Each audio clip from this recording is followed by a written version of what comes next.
নমস্কার বন্ধুরা, recruitment update YouTube চ্যানেলে সকলকে স্বাগত জানিয়ে আজকে 22/12/2023 পশ্চিমবঙ্গের সরকারি কর্মচারীদের ডিএ সহ অন্যান্য দাবিতে সংগ্রামী যৌথ মঞ্চ হচ্ছে ধর্নার অনুমতি চেয়েছিল কোর্টে। সেই ধর্নার অনুমতি মিলেছে কোর্টের তরফে। তো আসুন এই সংক্রান্ত আপডেট দেখে নিই বিস্তারিত কী রয়েছে।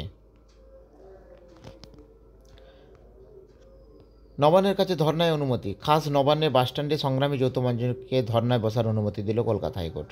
বৃহস্পতিবার এই নির্দেশ দেন বিচারপতি। তবে আজ শুক্রবার থেকে আগামী রবিবার পর্যন্ত এই ধর্নার ক্ষেত্রে শর্ত দিয়েছে কোর্ট। বিচারপতির নির্দেশ, একসঙ্গে 300 জনের বেশি ধর্নামঞ্চে থাকতে পারবেন না, মানতে হবে শব্দবিধি। পরিবহন ব্যবস্থা যাতে ব্যাঘাত না ঘটে খেয়াল রাখতে হবে। বকেয়া ডিএ সহ অন্যান্য দাবি নিয়ে ধর্নায় বসার জন্য সংগ্রামী যৌথ মঞ্চ পুলিশের অনুমতি না পেয়ে কোর্টে গিয়েছিলেন। এদিন বিচারপতির প্রশ্ন, খাস কলকাতায় 144 ধারার মধ্যে পুলিশের ধর্নার অনুমতি দিলে নবান্নের বাসস্ট্যান্ডের আপত্তি কোথায়? মঞ্চের তরফে আইনজীবী দাবি করেন যে রাজভবনের সামনে ধর্নার অনুমতি দেওয়া হয়েছিল তৃণমূলকে।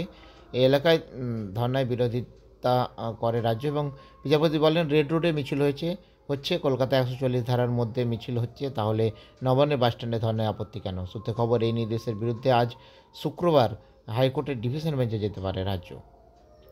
তো যাই হোক, দেখা যাক আরও কী আপডেট আছে। একটাই দাবি হচ্ছে ডিএ কেন্দ্রীয় হারে ডিএ দিতে হবে বা বকেয়া ডিএ মেটাতে হবে, এবং তার সঙ্গে আরও অন্যান্য দাবি রয়েছে।